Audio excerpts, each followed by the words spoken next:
All right, guys, we are back again for another fishing report here on Lake Murray. This is going to be for May 2025.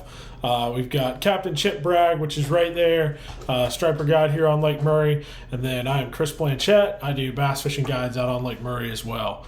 So a little bit of what we're going to talk about, I guess, to just kind of start. We had our kind of early spring video from last month that was going over pre-spawn, spawn, and starting to get into post-spawn a little bit. Right now, I mean, I feel like, especially Chip, I know you can kind of back me up on this a little bit.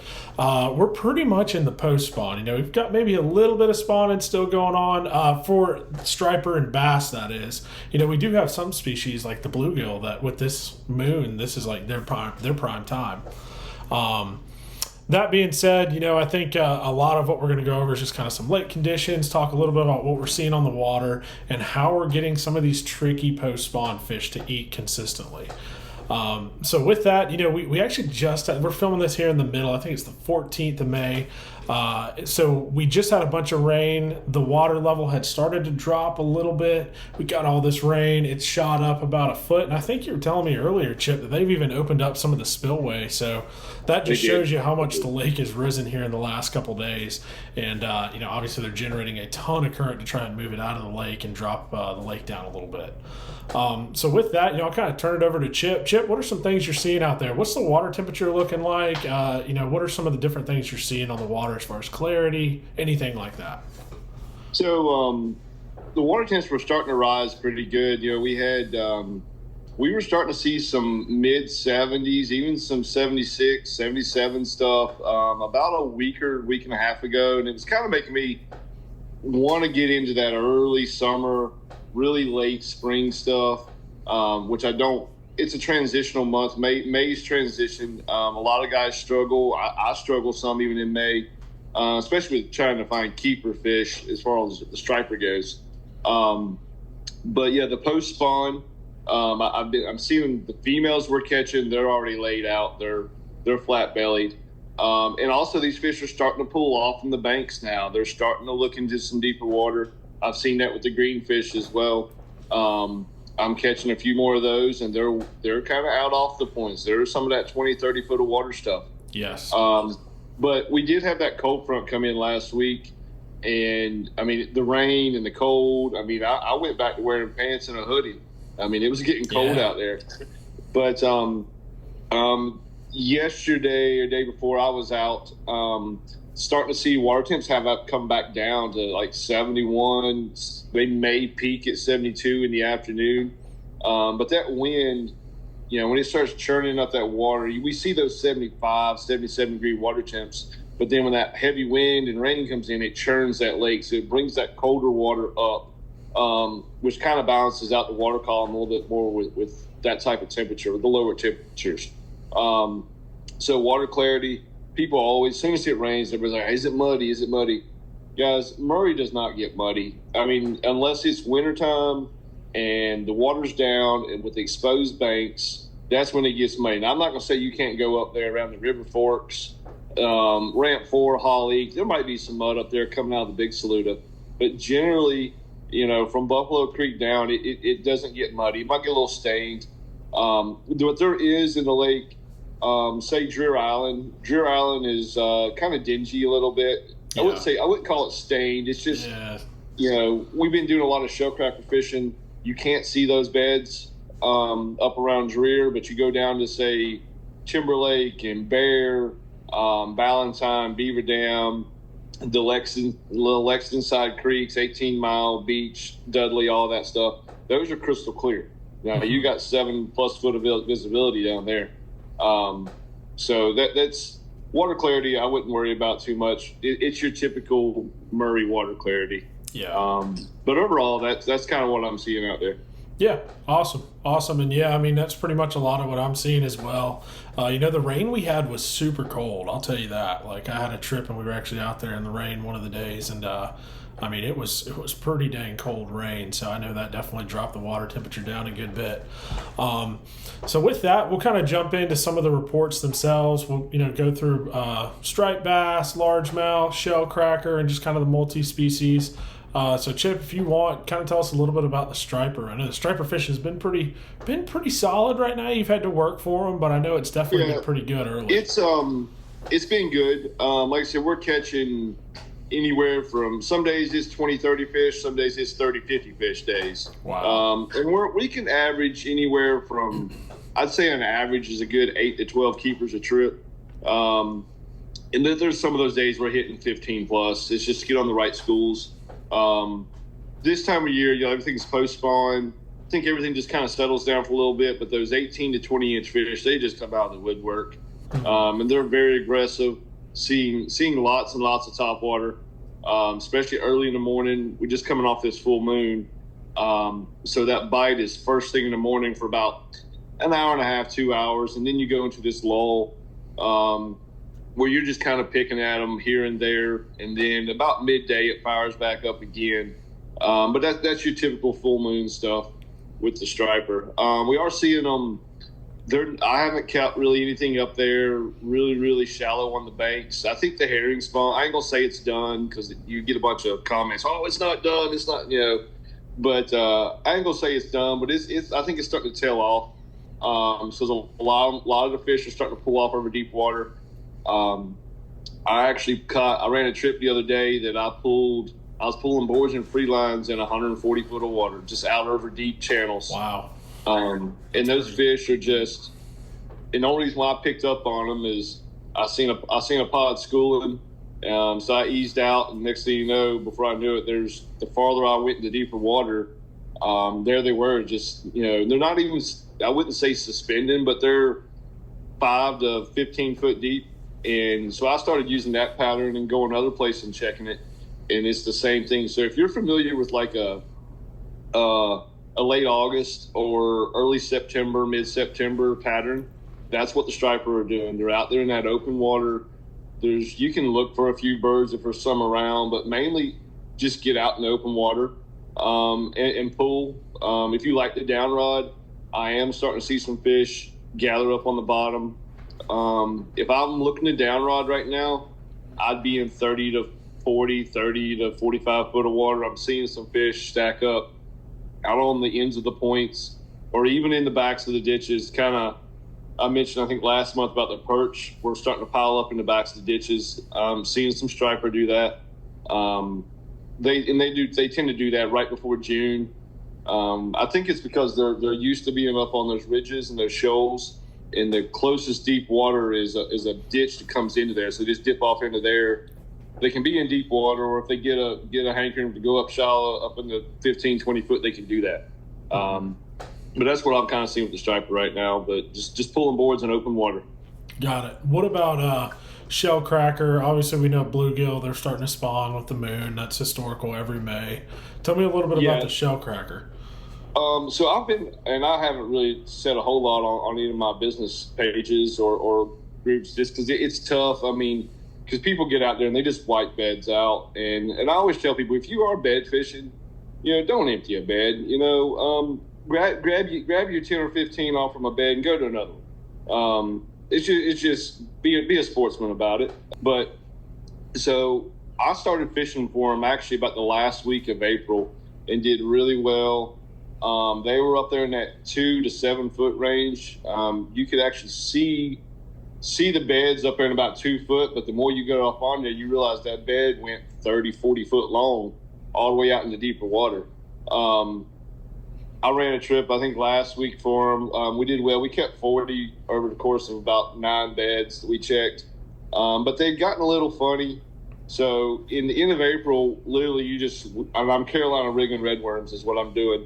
And I'll throw a float in there every now and then, but I like my float to be close to the bottom. Even though I'm fishing a float, I still want it almost dragging the bottom. Mm-hmm. And you're looking for that float not to go down. You're looking for it just to move a little bit. And what they're doing is they're picking it up and they're taking it out of the bed. So you almost want to be snatching on them as soon as that float just kind of moves a little bit. Don't wait for it to go under. If not, they'll be swallowing hooks.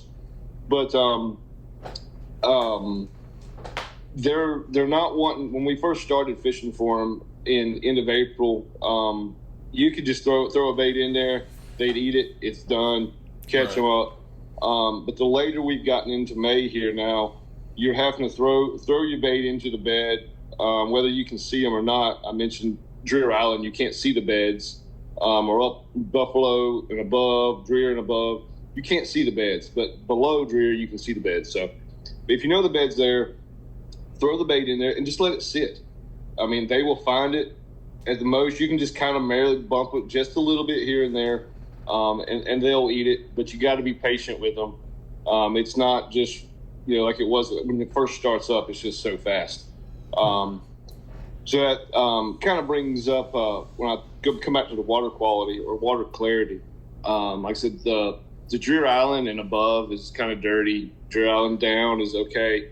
I'm finding these beds with side scan and also live scope and perspective mode. It's very, very beneficial to take your time and learn your side scan. And the best way to do this, so if you know where your beds are, your family beds that your family's been fishing for generations, go by that bed with your side scan, see what it looks like on side scan.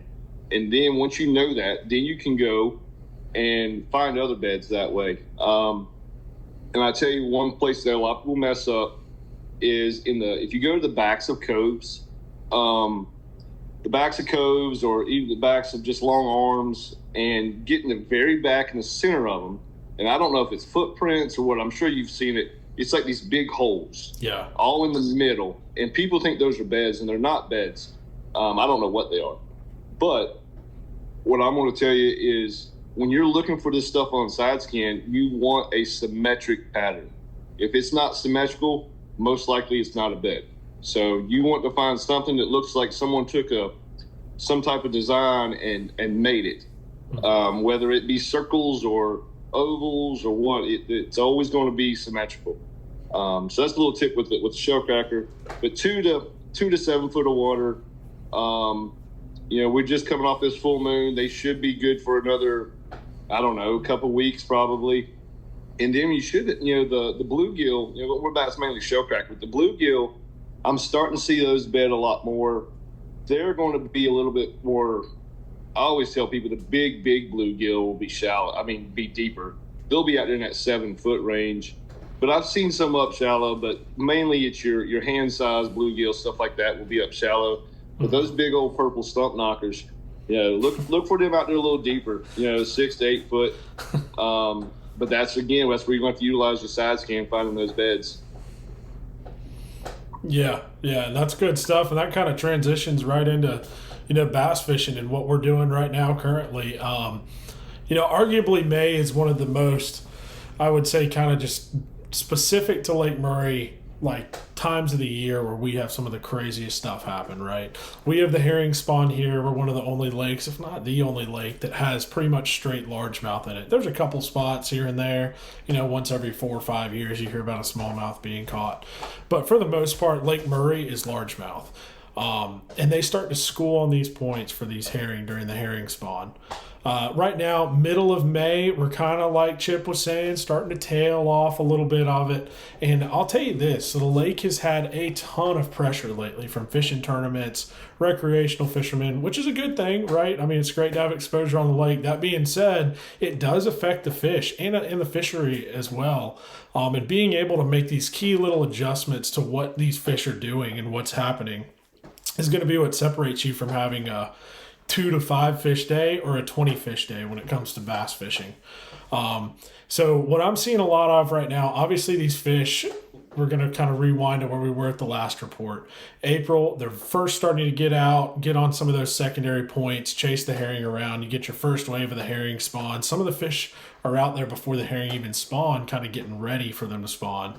And they're not really eating topwater then. You catch them different baits, but definitely not topwaters yet. Once the water temperature hits 68, 70, that's when they start hitting topwaters.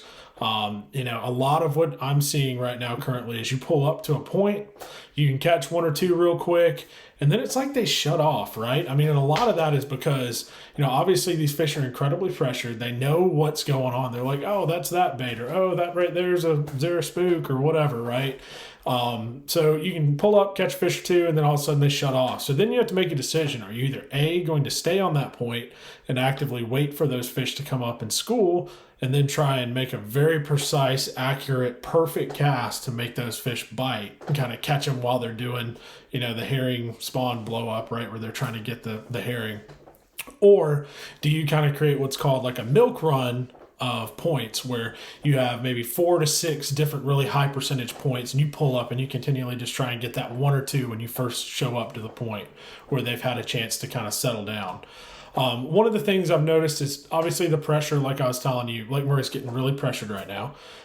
So you have to really adjust to it. But what I'm seeing is, since there's a boat almost on every point, especially all the ones that are like known herring points, it's really tough to kind of do the milk run deal that we've been doing for years and years and years, where you have like 4 or 5 and you just keep going around and around and around. You pick 1 or 2 up on every point.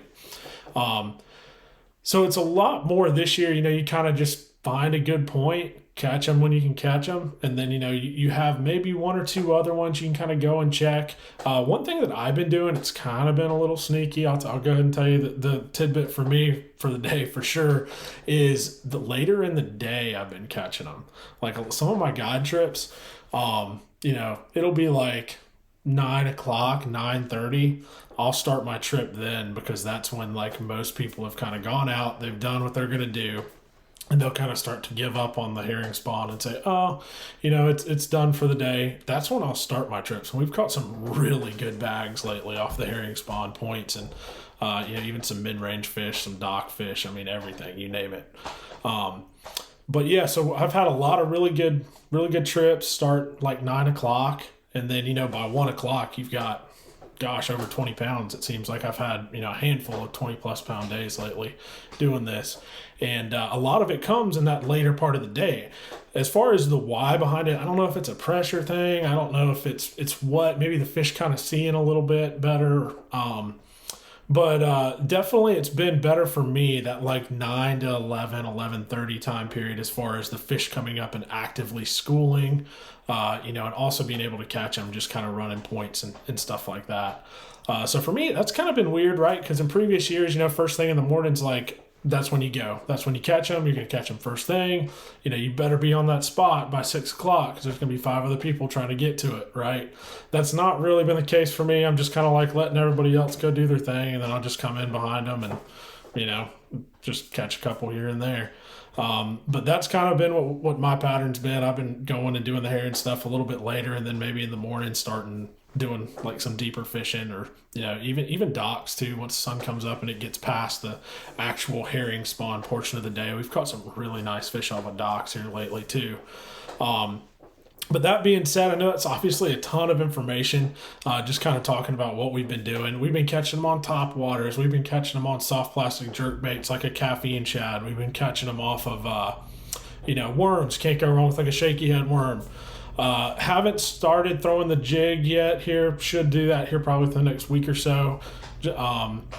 Other things. Now, one thing I will say that I have noticed, and it's kind of a little bit back to that pressure, just a theory I've got, is these fish are actually starting to pull off, like Chip was saying as well. He's noticed it as well. We've kind of talked a little bit about this. They're starting to pull off of the points a little bit, and that's really early, being, the 14th of May. Into April, early part of May. Typically, they're still on the points. They're going at it full speed ahead. Typically the 3rd week of May, 4th week of May, that's when it starts to really be a pretty hard push off to the backside of where the buoys are. That being said, those fish are kind of already starting to transition out there. And I think it's kind of a combination of 2 things, but the first thing is we had some really hot weather there for a couple weeks, first part of May, end of April. I think that kind of helped push those fish a little bit. And then I also think with all the pressure we've had and all the people hitting all the points, I think those fish are kind of just like looking for a little bit more of like, I guess a little bit of like a, just kind of like to get away from it some. So they pushed off of the points. I figured that out. We set up way off of a buoy because we were having kind of a little bit of a slow morning one morning, and I was like, man, we got to figure these fish out. What's going on? They're not really doing what they should be doing. Started way off, put the boat down, deeper water, and then worked our way up to the buoy. And I think we caught 4 or 5 fish before we even made it to the buoy. So I was just like, okay, this is what they're doing. That's the adjustment for the day to catch them. So I think you're going to see a lot of that. It's a little bit earlier than normal. That's what's going on. Not a huge secret. You can see it definitely if you're, live scoping or a live scoper doing that. You can see that. I will say though, the good thing lately at least is I've had definitely as many 20-pound bags without live scope as we have with live scope. So it's kind of pick your poison right now. I mean, you can catch them with it, you can catch them without it, doesn't matter. Just kind of fish your strength. They're everywhere. There's brim spawning too, the bluegills, right? So I mean, that's a bite that's coming up as well. Getting around those brim beds, throwing a top water, throwing a worm, even a jig a little bit. So be prepared for that. That's coming here in the next couple of days. But right now, Lake Murray's fishing great. It's kind of tough a little bit for some people. I get a bunch of calls, I get a bunch of texts, get a bunch of DMs.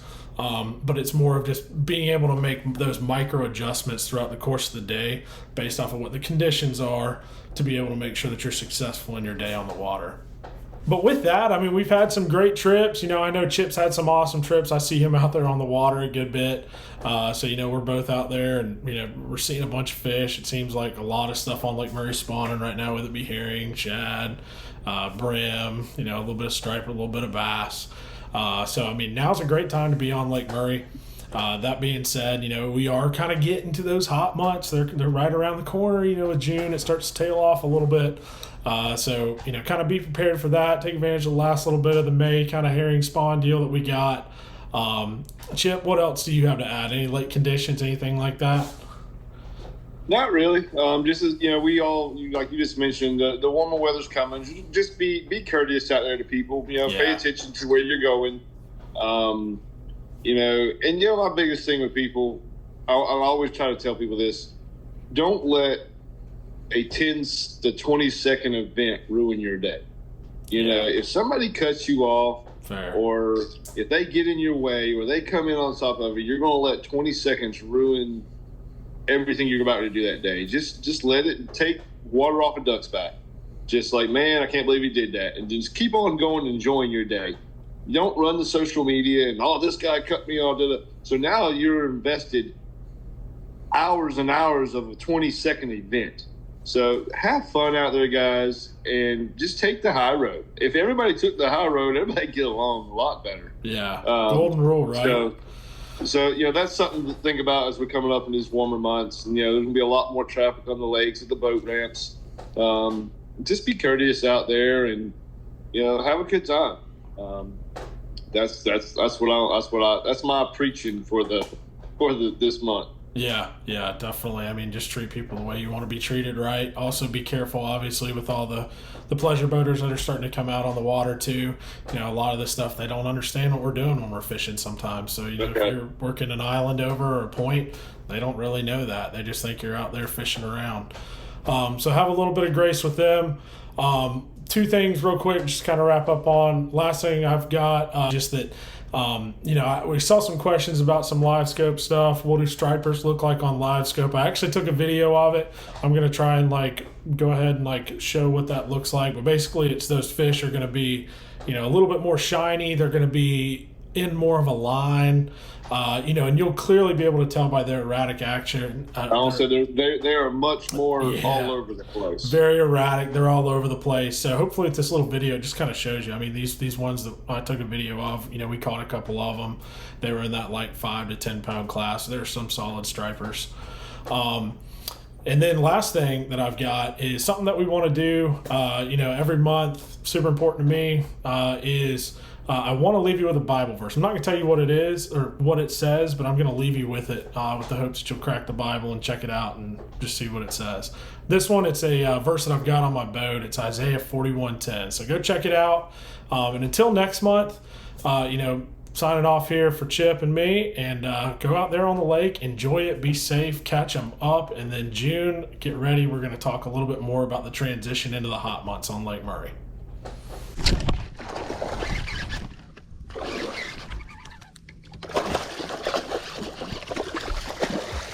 Let's go!